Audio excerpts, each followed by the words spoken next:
tunnel rats used to tell us, don't ever go down a hole without throwing a grenade in first. Because the VC had developed a technique where one man would stay at the tunnel, take a piece of bamboo sharpened, and jam it to the midsection of the person coming down, all the way through to the other side. This is a very disturbing way to die. There's a lot of screaming, a lot of shrieking. It's not instant death.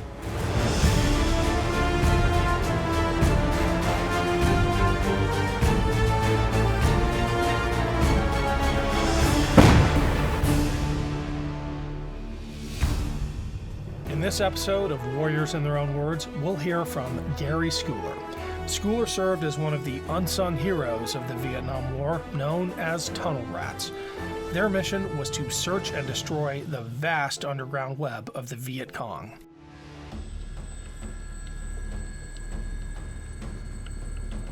Base camps were interesting in that they were really small cities.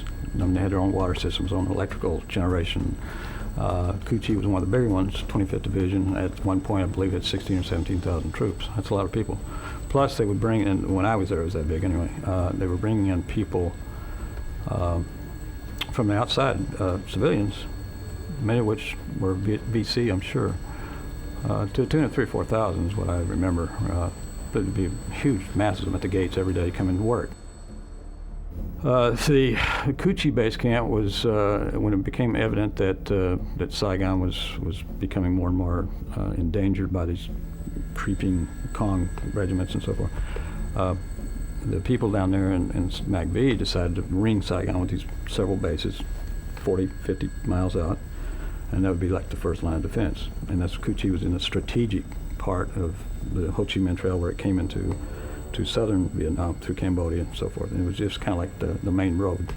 All roads lead to Rome sort of thing, right through Cu Chi to Saigon. So that's the reason they put such a big base out there. Now, I wasn't there in '66 when they first went in, but I had friends who were. And when they went in and set this base camp, it was designed to be put right in the middle to obstruct the movement and the training and everything that was going on by the Viet Cong at that time.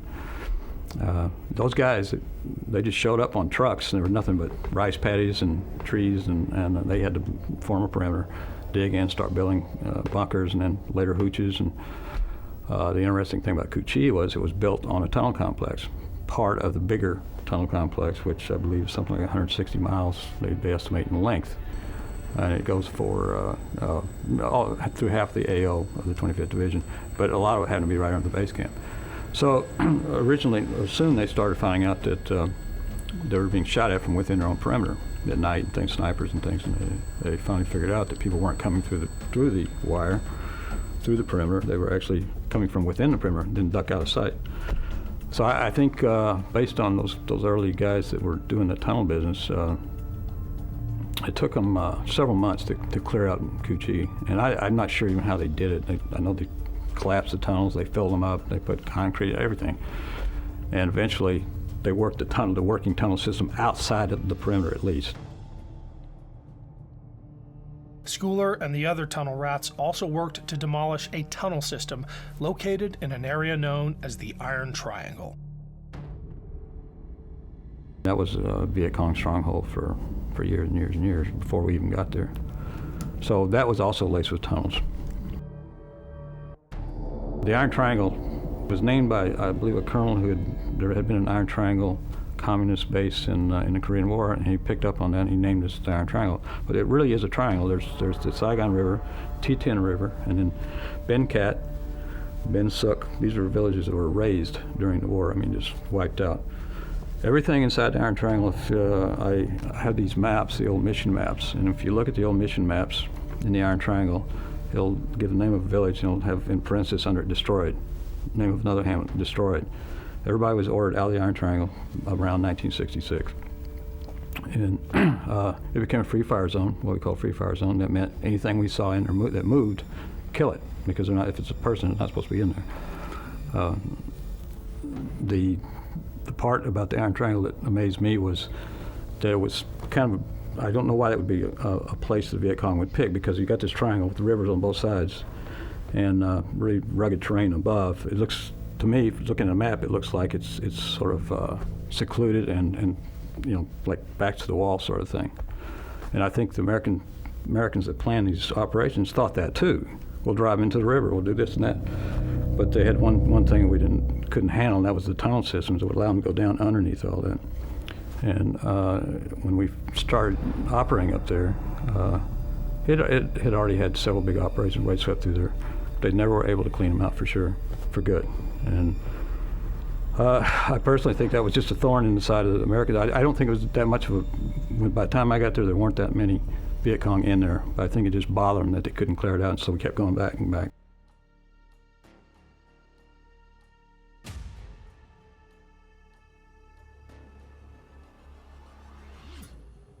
I think what we noticed mostly was you'd be walking through an area, say triple canopy jungle, and you really think of jungle, you're thinking there's going to be a bunker over here in this hedgerow, and there may be a sniper up in this tree and that kind of thing. But though those things were there, most of the danger came from walking to an area that was infested with tunnels and what we call spider holes, just small, maybe this big around holes that these guys could pop up out of, take a shot, hit a guy in the back, pop back down. Everybody gets down, and we find out we got a man down. The medic do that, and you drag him off, get a dust off in there. Everybody says, where'd it come from? Some guy's looking over here, some guy's looking back here, but you can't see where it was. If you do see the guy, and you do try to mount some kind of assault to take him out, you may get to the hole and find nothing, because he's gone someplace 100 meters away, underground, pop up, shoot you again from the other side. So with that kind of strategy, it's easy to see where they can effectively control a company's movement. 2 or 3 guys could for a whole day. Now, I will say this, it seemed like we always got them eventually. Somebody found them, got a grenade down there or something eventually.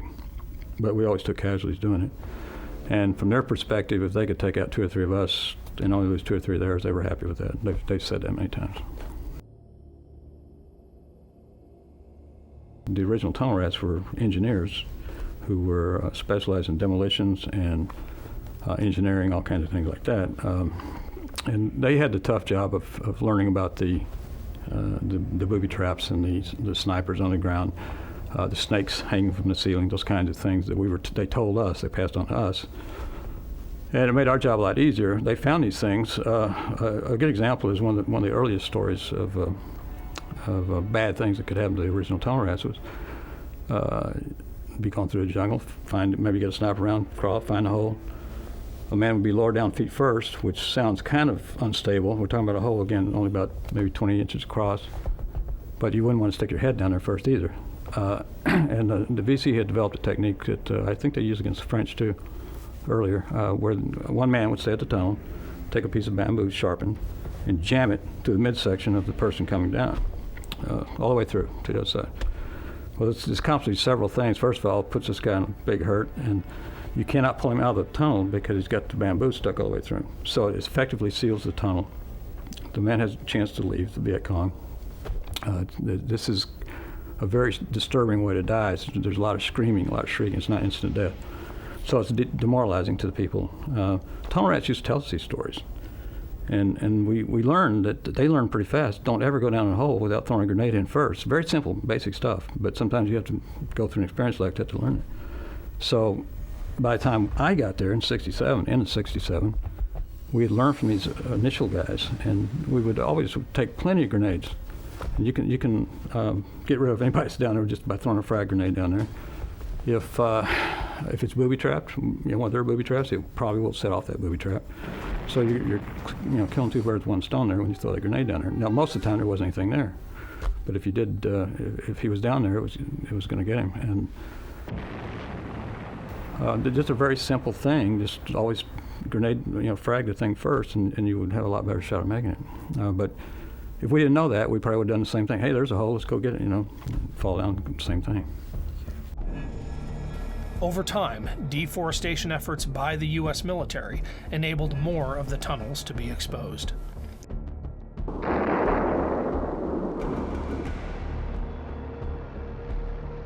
All these holes start popping up all over the place.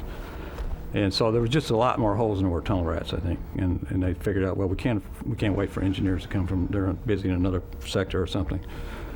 So they would just say, well, anybody want to go down? And there's always a few of us that would. And I think we felt like we'd benefit from the first guys. We knew pretty much what to look for. And we were a little more cautious maybe than the first tunnel rats, just because there wasn't this sense of urgency to see what is the other end. We knew. But I went in usually behind somebody else. What we were looking for was, of course, Viet Cong. There weren't very many Viet Cong up there at that time. They would hold you off with 2 or 3 guys. Eventually, you could neutralize them with different things. And in fact, they tried while I was there. I remember several things they were trying to knock out the tunnels. One of them was pumping water. They bring these big pumps, the size of a Volkswagen, big diesel pumps, bring them out by helicopter, Chinook, drop them by the river, connect tubes all the way maybe 100 meters, 200 meters to the entrance to a big tunnel, and pump water, literally pump water all day and night for weeks into these tunnels. Well, it sounds good. It sounds like you're getting rid of the gophers, but we found out later that the VC had a way of sealing those things where the water wouldn't penetrate. And I think another thing they used to do was they would dig shafts, vertical shafts, as far down as they needed to get to a porous strata, and the water would just go out like a drain, like a bathtub. So it was partially effective, I think, in the short term, but when they figured out what we were doing, they would figure out a way to seal their tunnels. Their tunnels were in 3 levels, usually. So if they just sealed off the first level, that still protected the next 2 levels. Another thing they tried was pumping gas down, or CS gas. And CS gas is basically an industrial-grade tear gas used by the military. It's very strong, and they would pump it down in there and just try to permeate the different tunnels, air shafts, everything with it. And I do remember some Viet Cong leaving when we caught several trying to get out of there, get away from the gas. I remember that happening a couple times up in the Triangle. But for the most part, they were able to seal those off too. And we also, one of the things we used to find in the caches down there we'd come across were gas masks, homemade gas masks, made of simple gauze, simple plastic bags and things, and they taped the gauze in there and wrap around their head, and that was their gas mask, and it worked. We had $300 gas masks that didn't work, the ones we carried, So they were just brilliant at simplicity. That's about all you can say. They would take the most difficult problem you can imagine and apply a simple methodology to solving it, and they would always come with an answer. And so by that time, 67, and going into 68, I think the Americans figured out the only way they were ever going to neutralize them is just to destroy them. And they started carpet bombing B-52s. I mean, there were airstrikes in there all the time. The F-4 Phantoms, during the firefighters, some come in, drop their bombs. They'd always leave a crater. But carpet bombing by B-52s is an entirely different thing. Anybody's ever been close to a B-52 strike can tell you it feels like an earthquake. And the first thing when you see one, by the way, I think B-52s are not allowed to bomb within 3 miles. They're not supposed to, anyway, within 3 miles of their own troops. That's how dangerous it is if they're off a little bit. Those guys are so far up there that you can't, they can't see you can't see them. You can see the bombs, you know they're up there somewhere, but they're so high you can't see them. That's the reason they're never shot down. But the first thing you would see is these flashes, but no sound. And then you feel the rumble of the ground. The ground starts rumbling like an earthquake. Then the next thing, the last thing, is the sound finally gets to you. So there's like 3 stages there, And it's really, really awesome. You can't imagine anything being in the path of that surviving. You just can't. You're talking about a swath. They would do that, and then they'd put us on choppers and run us up to the edge of this swath that might be 500-600 meters wide and maybe a half mile long. But just craters, nothing but craters. But you can imagine that if there were tunnels under those craters, they couldn't withstand that.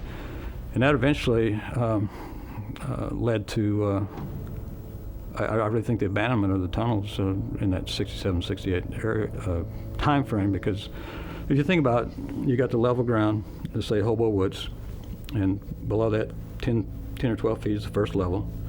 And then you got these craters coming in, digging 20-foot craters. So you walk up on a crater and you look at it, there's a hole on this side of the crater and a hole on this side. And everything. So how do they fix that? I mean, even if we leave and they come back and want to fix it, how do they fix that? You can't go through the crater anymore, so do they dig around it? Do they dig under? I think it just became too massive an engineering problem for them to continue to keep repairing the tunnels once the B-52s got involved. And I mean, when you got up in the air, it looked like a moonscape down there. It was nothing but craters and flat ground and craters. And I think it's all well and good to have tunnels, but if you come up out of the tunnel and you're in just a bland moonscape where you can be spotted easily, it doesn't do you much good. So I think they started using them more at night after that, and to store caches and things like that, but not to house armies. The tunnels around Cu Chi served as a base of operations and weapons storage facility for the Viet Cong. Well, at that time, when I spent most of my time in tunnels, those 3 months leading up to January 31st, which was the beginning of the Tet Offensive, the defoliation had started in a big way. We were finding a lot of tunnels that we'd never seen before because they were covered with the jungle. And we were finding all these caches of weapons. Well, we never realized at the time, because nobody knew about this Tet thing, or at least they didn't tell us, nobody knew why were all these caches out there and why all these supplies, for what? There's nothing out there, It's the Iron Triangle. It's a raised, it's a desert, it's a moonscape. What is all this stuff doing there? January 31st, when the Tet Offensive hit, it all became clear, because that was a staging area. The troops moved in there in something like 2 or 3 days through the tunnels. They picked up their weapons, all their gear, and all this ammunition stuff that had been stockpiled. I'm talking mostly about the 9th Viet Cong Division, which was a big-time hardcore main force VC. They've been around for years and years. 271st, 72nd, 73rd Regiments, which we wiped out time after time, and they always came back. There was always plenty of people to fill the ranks, and they're very disciplined fighters, and when you think about it, what's their home ground? Those guys were all from that area, so it's kind of like somebody comes to your hometown and starts walking through your vegetable fields and things like that, and raising the village. You're going to be more aggressive probably fighting him than you would going off to a foreign country. So these guys were very dedicated and very, very good, and they set this up. NVA joined them coming down from the Ho Chi Minh Trail. They got these weapons. They were able to crawl within just a few miles of Saigon. And this is the kind of northwest sector. The northern sector of Saigon anyway. And then it became clear after that, after this massive assault on the capital there, that these guys had been planning this for a long time. That's what all those little caches of weapons were about. That's why we didn't encounter a lot of large-scale stuff out there at that time. I think they wanted to draw attention away. They didn't want to draw attention to that area because they were staging for this big assault. Now, the interesting thing about that was that in that assault during Tet for that first week or two, on that part of Saigon, it was almost all the 9th Division. Almost the entire division was wiped out. We just had too much firepower, and they underestimated that. They've since said that, but so the people that got wiped out there were kind of the caretakers. They were the developers, the protectors, the caretakers of the tunnel system, that 9th Division and units from it, and they were just skeleton crews after that. I mean, instead of 20-man cells protecting a certain part of a tunnel complex, they were down to 2 or 3 men. And that was kind of the beginning of the end for the tunnels. There weren't enough people to fix the damage. I'd say we went up there a few times after Tet, 68, but they were pretty empty. It had served its purpose. If you go out there now, they'll tell you that, the Vietnamese have made basically a theme park, a wartime theme park out of it. And they'll tell you that the tunnels were effective right up to the end of the war, from 66, 65 up to 75. It's not true. It was pretty much between the B-52s and the attrition during Tet on the Viet Cong. That was pretty much the end of the story for the tunnels.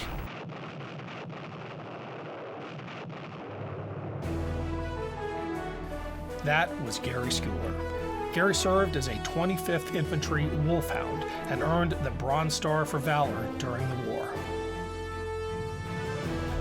Warriors in Their Own Words is our attempt to present an unvarnished, unsanitized truth of what we have asked of those who defend this nation. Thank you for watching, and by doing so, honoring those who have served. This program was produced by Evergreen Podcasts and Documentary.tv. I'm your host, Ken Harbaugh. If you've enjoyed this episode, please comment, share, and subscribe below.